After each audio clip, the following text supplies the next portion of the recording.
So in the Parsha, we have something very unique. It's one of the only places in the Torah where you have a kasha and a teretz. Normally, when we learn Tosfos, we have the Toimar, the Shloimar. You all suffered through it all the years, right? Now, in Chumash, you don't have it being Toimar, the Shloimar. But in this Parsha, you do. After talking about Shemitah and Yovel, so the Torah says, "V'im Toimar b'chisaimru," which is like in Toimar. B'chisaimru, man noichal b'shana shviz. What are we going to eat? We're not going to plan to what are we going to eat. So Hashem answers, "V'tzivisi as berchosi." I'm going to give you a bracha. I'm going to send you a bracha. We have enough food for a couple of years, and don't worry about it. So I figured we'll talk about. I want to mention later something from the Rebbe, but I want to talk about the union of questions. All of us have, or Mitzvah Shem will have children, and children sometimes surprise us with questions and we don't know how to answer. Anybody wants to tell me one that your child, son or daughter asked you that you got stuck? You didn't want to answer because they're not ready for it? Tell me a question that somebody asked. Little kids ask very interesting things. Nobody? They're going to ask you, kids are going to ask the most obvious question, how did the baby get into mommy's stomach? Right? How did that happen? No kids ever asked you that? Yeah. You did? Okay. Well, tell me some more, no? Okay, mitten essen, tell me the shred, that's funny. Bring the kids in, awesome. Bring the kids in. Okay. Yeah, then the Shem Zog, the Shem Zog, it's kids. What happens if Chas v'Shalom there's a death in the family? Zaidi, Bobby, the kids say, what happened? Where is he? Where did he go? You know, what do you answer? Did any of your kids ever ask you why I have to go to yeshiva for? Why I have to go to school for? It's a daily challenge. Huh? It's a daily challenge. A daily challenge. I'll be home and play. Well, why do I have to go to yeshiva for? What? For why? Or sometimes different people with different colors, skins. Kids want to know what it is, and Ashkenazim and Sfardim and Lahabdul Goyim and Schweizers. I mean, what's this all about? Right? Kids ask these things, or they ask about Hashem. What is he? Where is he? Why can't we eat in Bubby's house? Why can't we eat in Bubby's house or my friend's house? Where the mother doesn't let. My uncle just came home and said he's 3 years old. He's a little more than 3. He said Hashem has a last name. What's Hashem's last name? Shamayim. I don't know where he got that idea from, but he's a little kid, so he's going to ask, what do you mean? So anybody has any ideas? How do you approach these things? These vimtaimas, all these vimtaimas that kids ask. How do we deal with it? So I see everybody just wants to listen; they don't want to share. Okay. So get in the Shemtzach. Okay. We had the most interesting question a kid came to ask yesterday. Yeah. He came over to me, a kid in shul. What's the difference between Vayomar versus Vayomar? Yeah, I had that question over here, but I don't know the answer. We had a whole shakotah yesterday in shul. What's the answer? Is there an answer? We all sat together trying to figure it out. The kid came with a very interesting svara.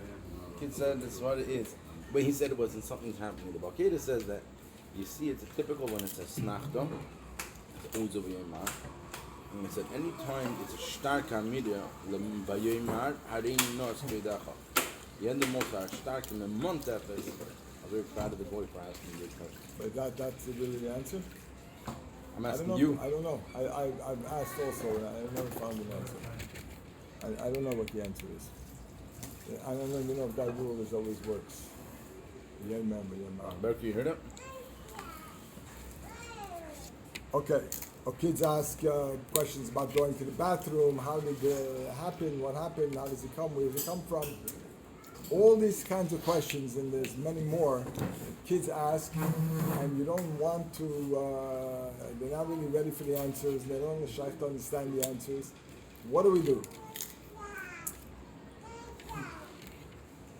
So the first I want to tell you that the Rebbe, I spent a lot of time looking and I can't find it. I had a Ksabiyat Kodesh from the Rebbe, a copy of it from somebody's tshuva, Maybe you can find it online someplace. I don't know.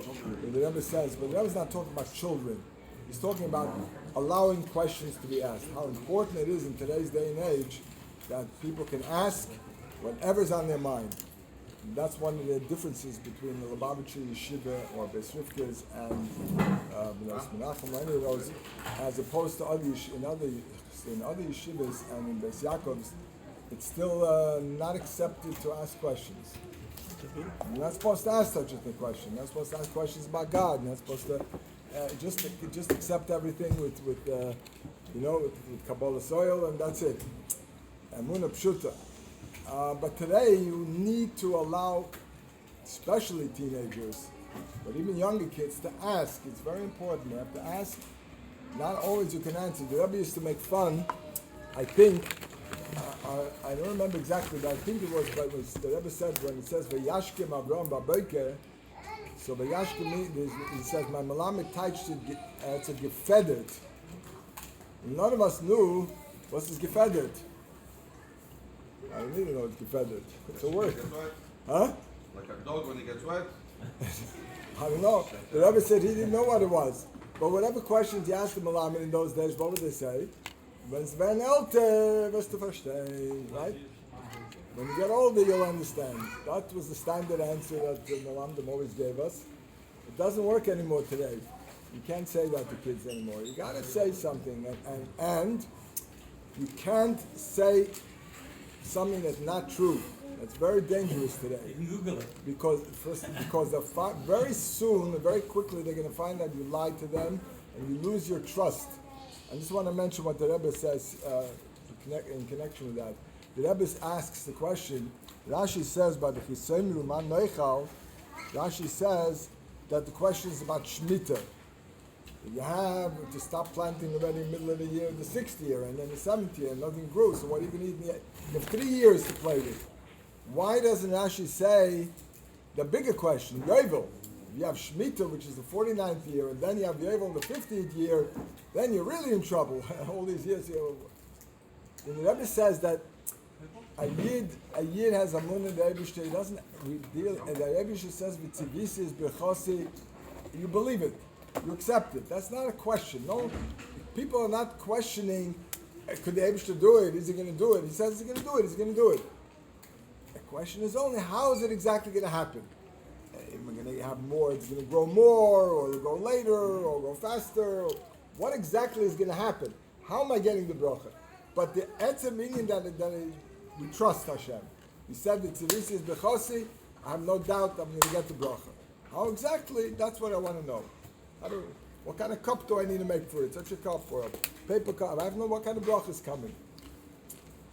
So the same thing as your children have complete trust in you, in us, I should say.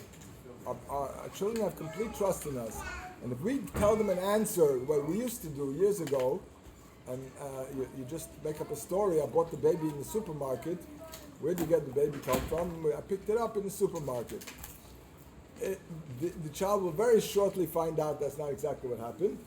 And he knows you lied to him. He's not going to trust you anymore. Number one. Number two, he's not going to ask you anything. You want the child to have an open door, and he can ask you whatever he wants to ask. It's very dangerous when children aren't able to ask their tati and mommy anything. So you want him to be able to ask. And if he knows you're lying to him, you killed it. Finished. He's not going to ask you anything anymore. So it's very important that we give an answer. But what is important to do is not to answer what we think he needs to know or is asking. Very often the kid is not even asking such a serious question. You have to try to find out from him, what is he really asking? What does he really want to know? By asking him a few questions, well, what do you think? How do you think it happens? Did somebody tell you something? Did you hear from your friend? And then you find out what is really like. I read an example online. The kid asked his father, he says, where does the stuff come that I go to the bathroom? Where did it come from? So the father answers him, food passes down the esophagus, by peristalsis. I don't know how do you pronounce it. Baruch, Mr. Chashtikol in medicine. Peristalsis. I don't know. Whatever. It enters the stomach where digestive enzymes induce a probiotic reaction in the alimentary canal. This contacts the protein before waste enters the colon. Water is absorbed. You don't answer it. You don't explain to the child the whole process. He's not even asking you that. If you say something, you say you eat, and some of the food turns into nutrition, and some of the food comes out in the back way. That's all. That's all he needs to know, and he's very happy with that answer. You're not mechuyev to tell him everything. The same thing he asks how a baby happens, how it gets into mommy's stomach. You don't need to tell him everything. You just explain. You find out what is really bothering him. What doesn't he know? What does he want to know?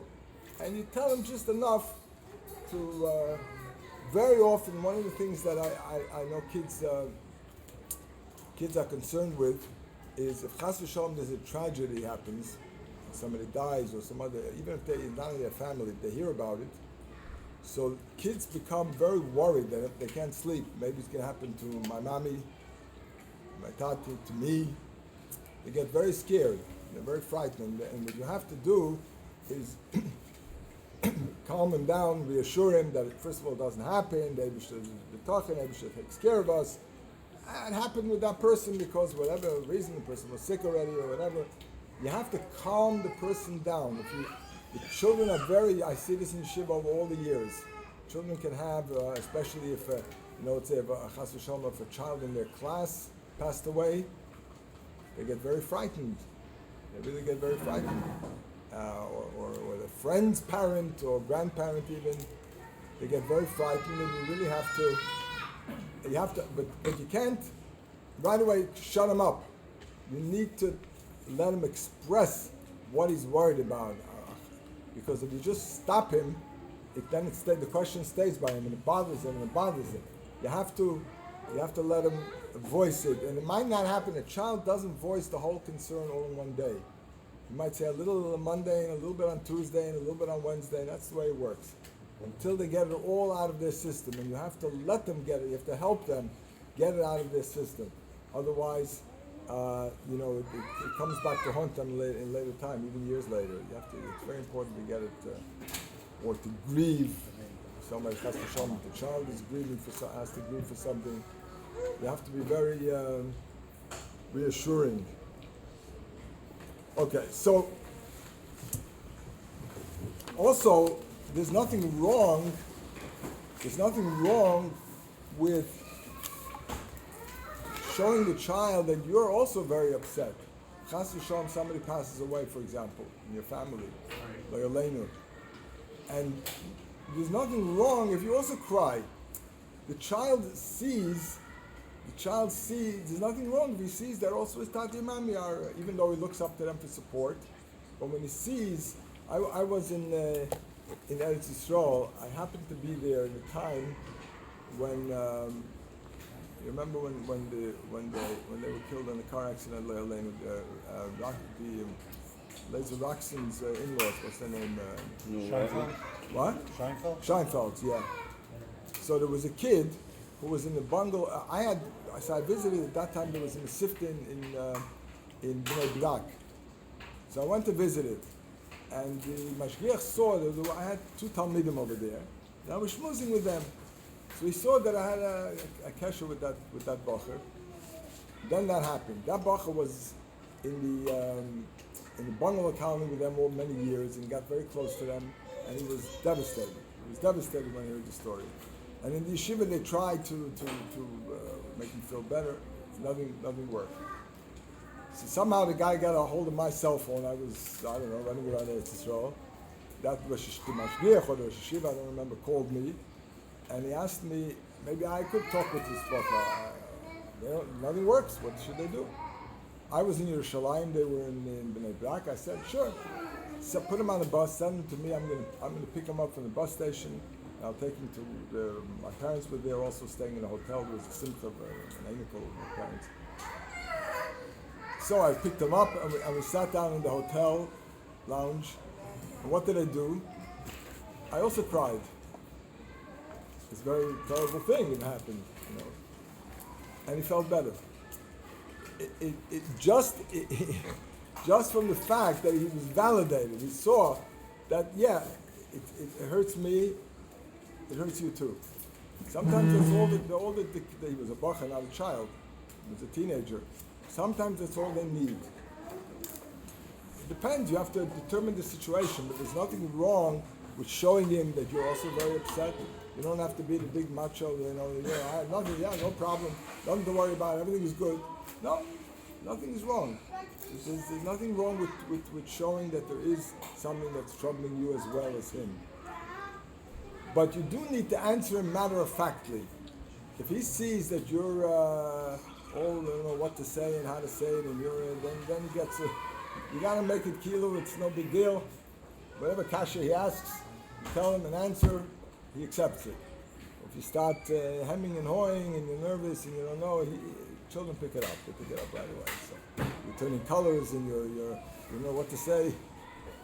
It's or you could even say sometimes that I'm gonna find out. Or really you don't know how to express it to the child. So you tell them, I'm going to find out, I'm going to look it up, I'm going to ask somebody, I'll talk to you in a few days from now. It's also fine to do. In any case, but you have to address the questions and you got to be honest. That's the point.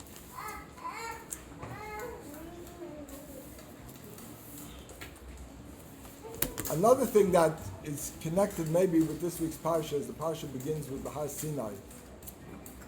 Parents today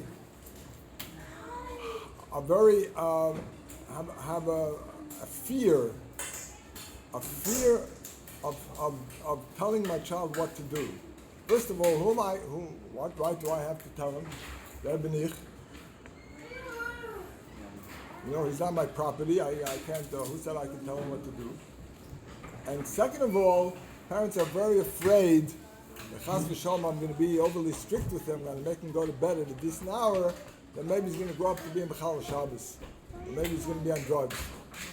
The parents are afraid of that. They're very afraid to tell their children anything because of that. So, the first thing regarding what right do I have, a parent needs to know that we befeirish have a right. From Har Sinai, Hashem said, Anech Hashem Alekecha, and the same Hashem said, Kabri Sabicha V'Simecha, and a father and a mother have a right to be madrich their son and their daughter and to tell them what to do. They absolutely have a right. The koyach comes from Har Sinai. The Eibishter, he gave me a child. He also gave me the seichel how to deal with the child, and he gave me the right to do it. I absolutely have the right. Of course, I can't. He's not my property. I cannot. Just treat him like he's a table. He's my child, a human being. But I absolutely have the right to tell him. Except that Chinuch works a little bit different today than it used to. There's a sefer, a very famous sefer called Chovos HaTalmidim. I don't know if any of you ever saw it. I'm sure you did. So in there, it was written by.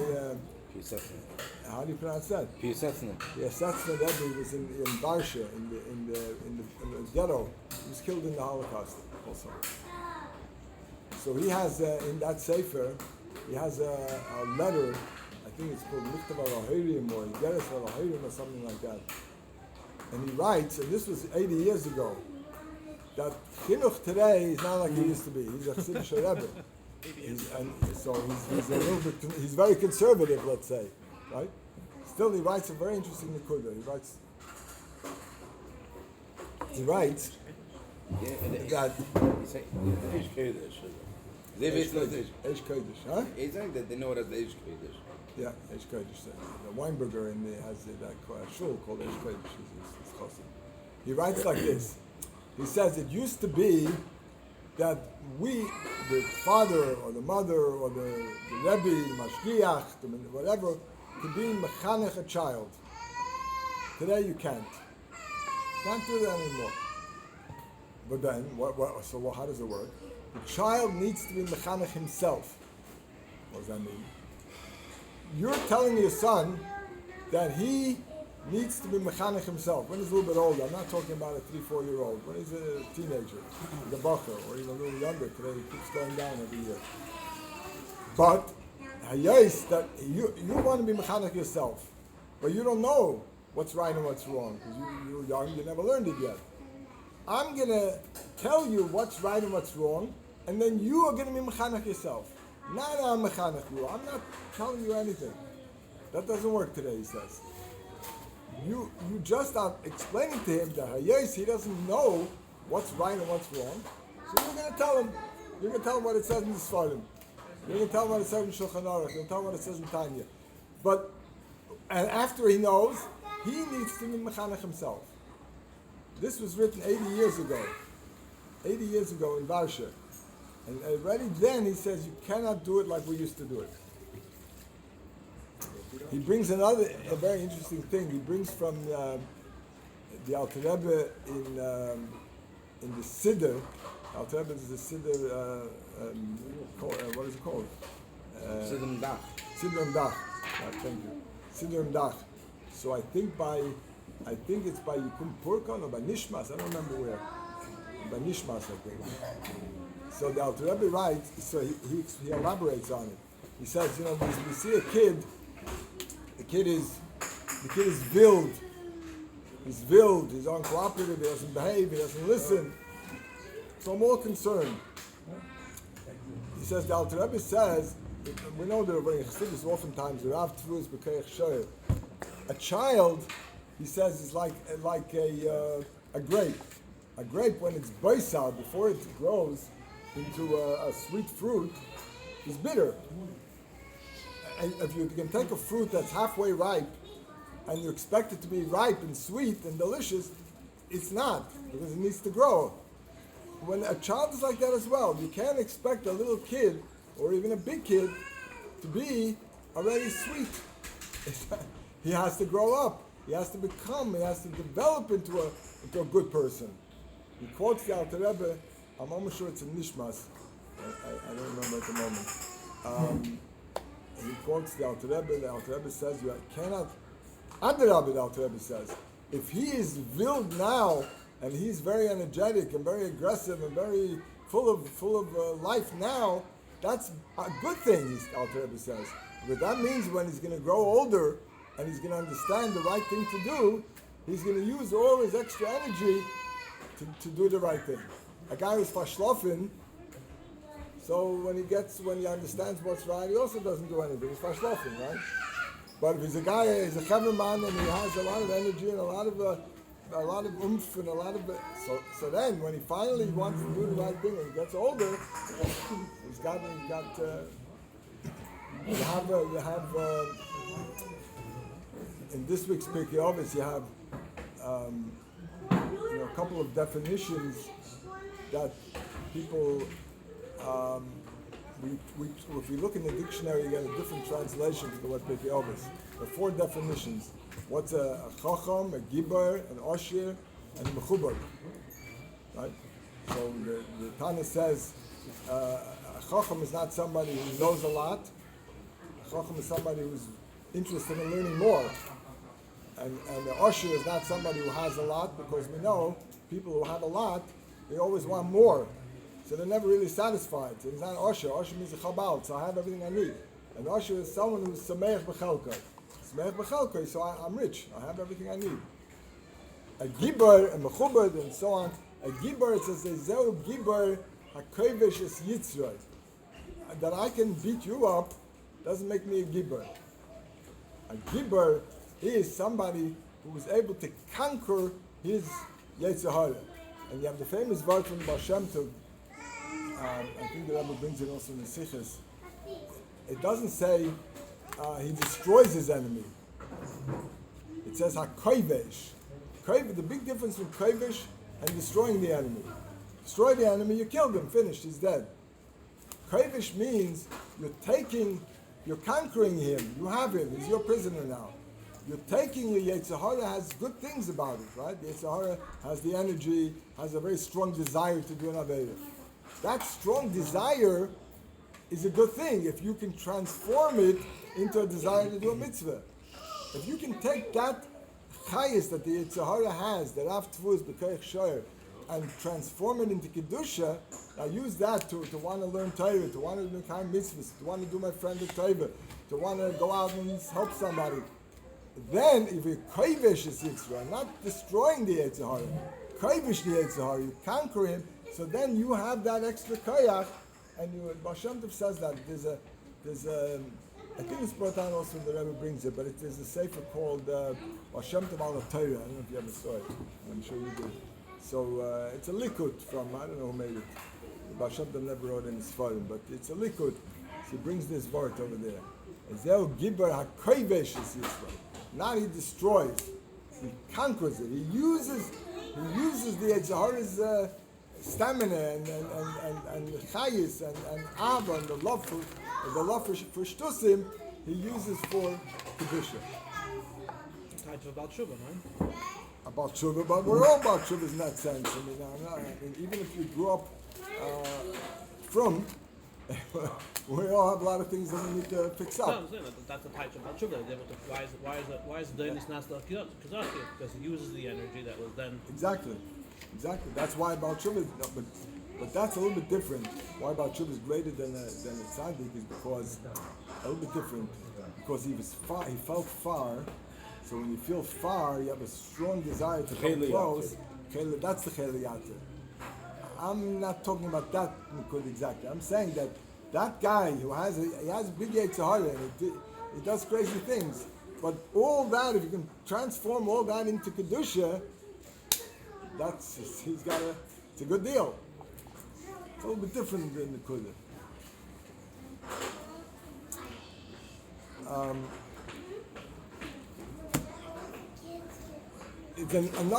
The difference today is between kids. You know, people ask me, somebody asked me recently, he says, when was the chutzpah greater? Years ago in the Torah or today? When were the kids more chutzpah? I'm not talking about guys like you who are always nice and idle and fine. But I'm talking, there are other kids, and there's a very big difference. 40 years ago, or 45 years ago, kids did kinds of chutzpah that you don't see today. They would tell the teacher, you're a liar, shut up, throw things at him on the snowballs in the street. They would call him even on mamza. I remember stories. Kids, you don't have that anymore today. Kids are idle, polite, well-mannered, please, excuse me, they talk nice. But you know what you have today you didn't have 40 years ago? Kids have rights. They have rights. 40 years ago, kids didn't have rights. Whatever father said, the mother said, the teacher said, the mashgiach said, the principal said, that's what you got to do. He had no opinion. Today, what do you mean? Who are you to tell me what to do? I'm smart, I know, and I'm smarter than you, and I know better than you. And why can't I do it? Explain to me, what's wrong with that? Why? Why do I have to do it? Everything is why. Friedrich Rebbe talks about it that in Lubavitch, there was the word farvos didn't exist in the dictionary in Lubavitch. He doesn't use the word dictionary, I don't remember what the terms. Farvos didn't exist. No such thing as asking farvos. You're told what to do, you do it. There's no farvos. Today, every kid wants to know farvos. Why? What do I have to do it for? And you have to explain. And it's hard. I was talking to some kids in the 7th grade last week. I was telling them they're all bar mitzvah. It says, if you go to your father and ask him for the keys to the car, is he going to give it to you? No. So why don't you show your father that you just said in the bar mitzvah maimer, it says beferish that you're an ish, and that you have das, and so you're very smart and you're very true. But for some things, you need a little bit more maturity. To drive a car, which is dangerous, you need a little more. Or to buy a bottle of Smirnoff in the Eber's liquor store, he won't sell it to you unless you're 18 years old. Or a pack of cigarettes. Hopefully they'll never smoke the cigarettes. Or vote. Your kid says, I know all about Trump and Biden. I know everything. I know all about it. Doesn't make a difference. But you're not mature enough to make a decision who should run the country. Even though he's a bardas and he's an ish. But kids don't think like that. I'm bar mitzvah, I'm an adult, now you can't tell me what to do anymore. I remember there was one father who made a speech at the bar mitzvah, very interesting. He said, now, from now on, I could tell you what to do. Because until now you were a kid, and a kid doesn't have seichel. You can't tell him. Sometimes he listens, sometimes he's not, like a little kid. Now you're old enough and mature enough for me to tell you what to do. It's just the opposite of what now.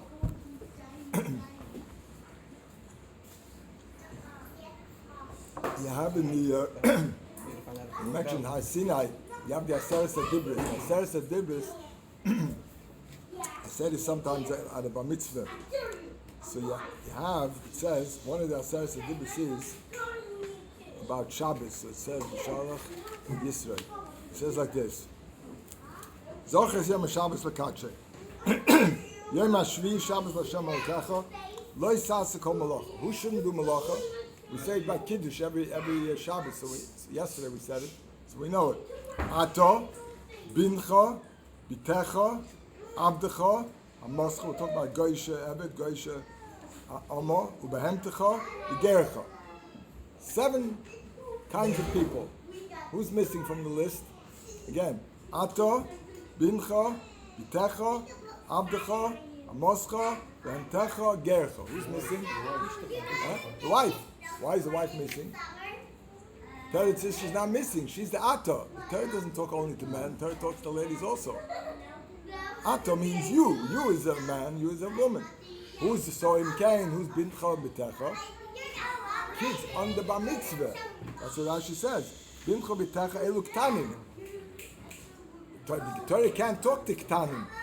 You're a kid. The Torah can't talk. Can you tell a 2-year-old? You can't talk to him. Now he listens to you, and 10 minutes later he doesn't listen. You can't talk to him yet. You can't expect anything from him. So the Torah can't talk to Bincha B'techa. The Torah talks to the father of the kid and says, listen, you have a little shleimi over there, you have a little mendi over there. Make sure that he eats kosher, make sure he wears tzitzis, make sure he keeps Shabbos, make sure he learns Torah. But Torah can't directly talk to him because he's a kid, he's a baby. After the bar mitzvah, then he's an ato. I tell the kids, I have an einikel.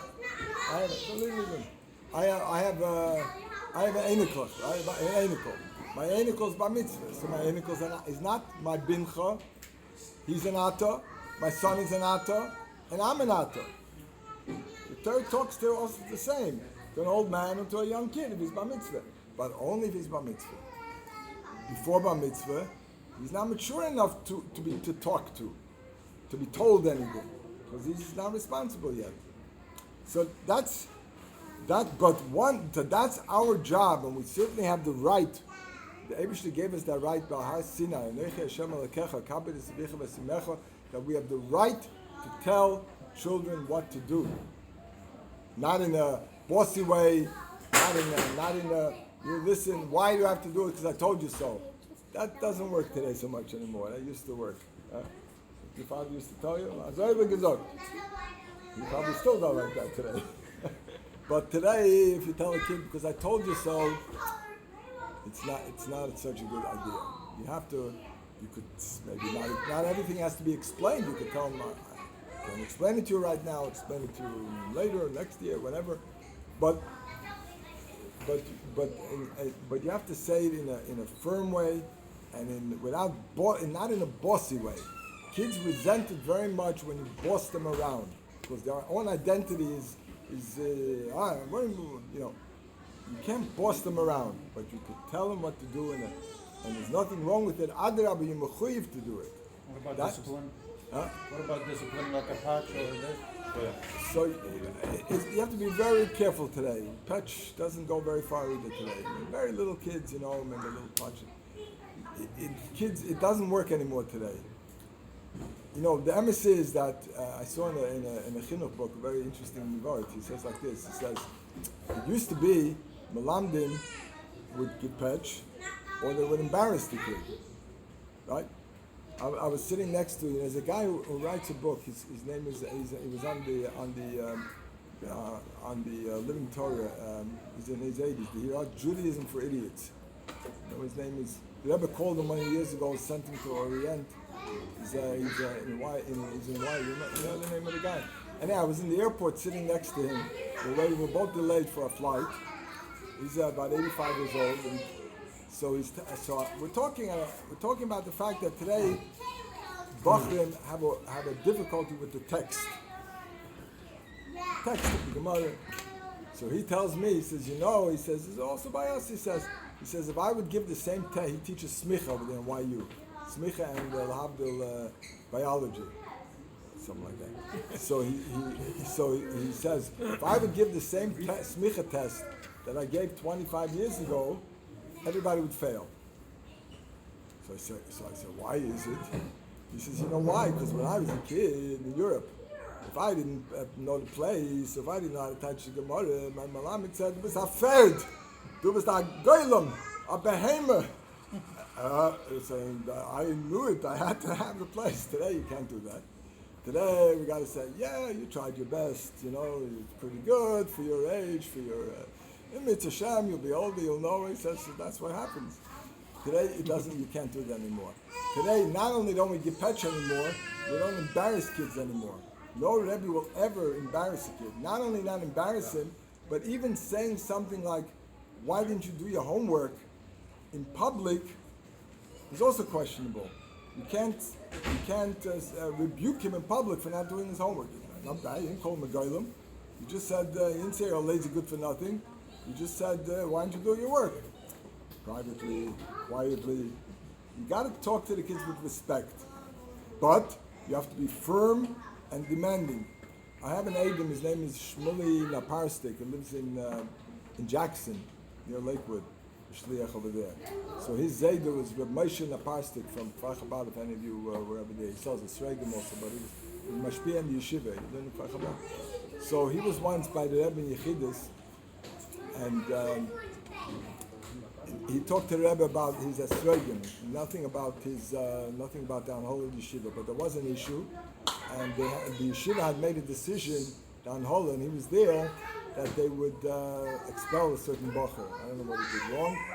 And the Rebbe got a report from Rebbe Freund Wolf, who would always send the Rebbe reports of all the...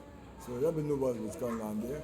So as this Zaydov, my Adam, is walking out, the Rebbe calls him back and tells him that regarding the Anhol of Yeshiva, I wrote down the words, I have it on my phone, but I don't want to take the time to look it up. The Rebbe said to him, it was mit allemo gewusst, as Yemin Mekareves works better. Or behind, these are Rebbe's words, behind is Ach v'rak mit Yemin Mekareves. Ach v'rak. Doesn't care what I'm doing.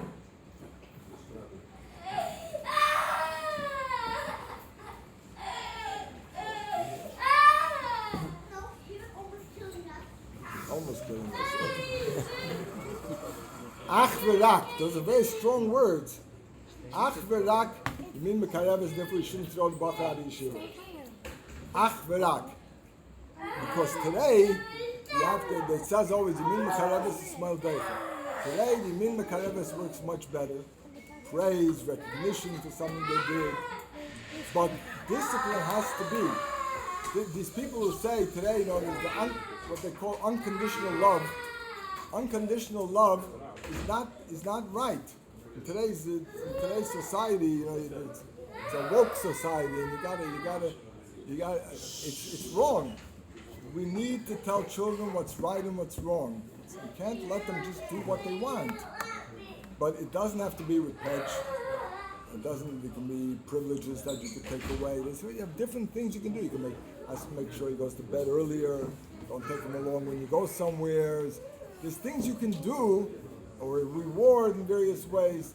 There's a lot of ways to discipline. You don't need to use petch or embarrassment or public rebuke and such things.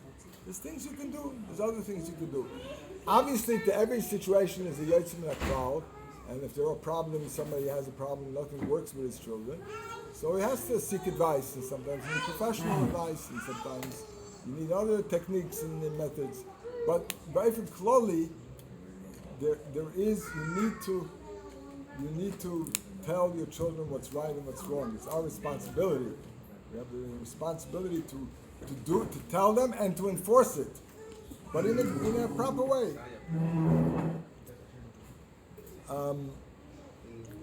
And we don't need to be afraid.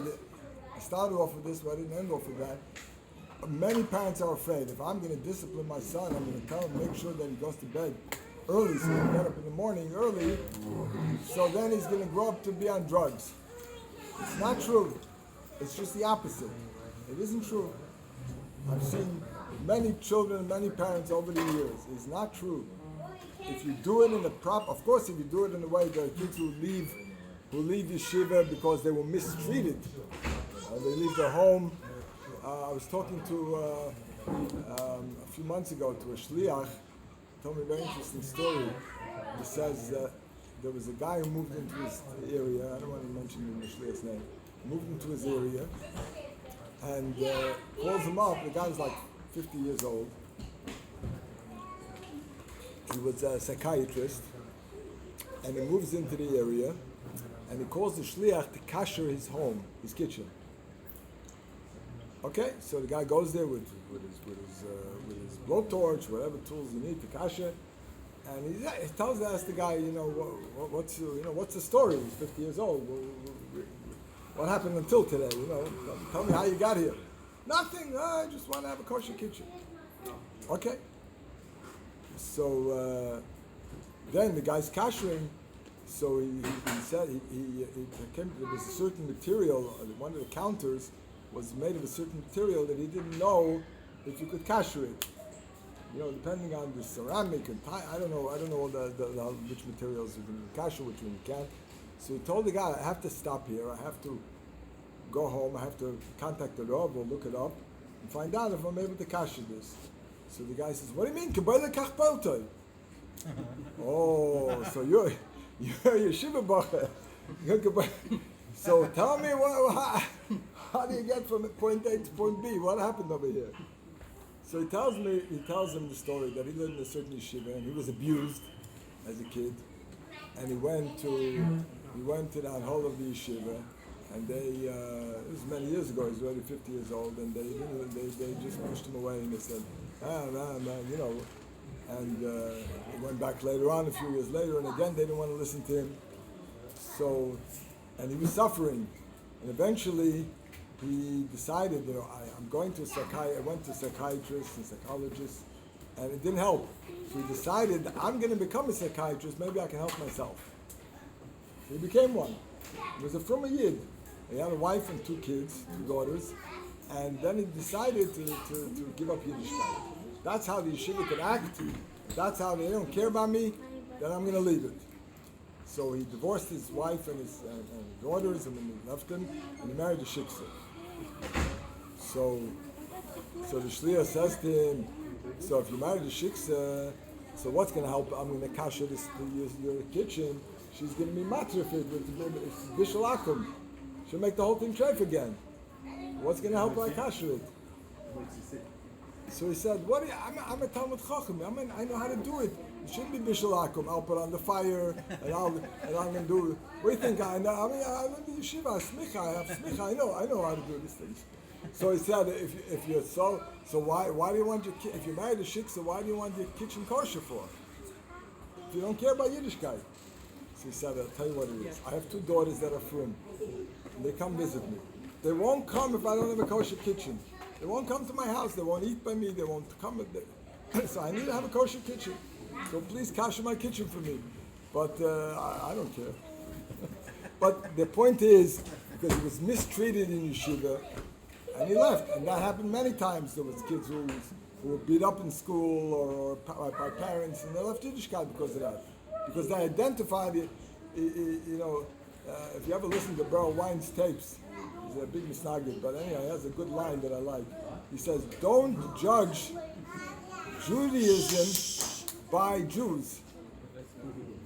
Don't judge Judaism by the Jews. There's people that we don't all do what's right, but Yiddishkeit is a good thing. Jews get on there and that doesn't mean Yiddishkeit is good. So, I like that line. So, we don't have to be afraid. The kid wants hadracha. He welcomes hadracha. He just doesn't want to be mistreated. That you have to be careful. To mistreat kids, to be mean to them, cruel to them, that you can't do. Is it harder today to be a malamed than it was 40 years ago? Yes and no. More, yeah. Yes and no, both.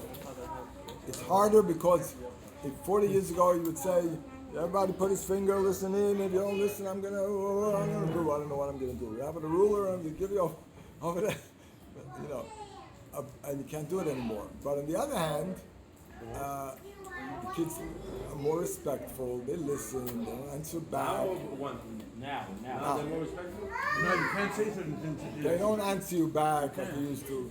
The kid's not gonna tell you, oh, who, but the kid feels, I know. There's been a request to turn off the camera.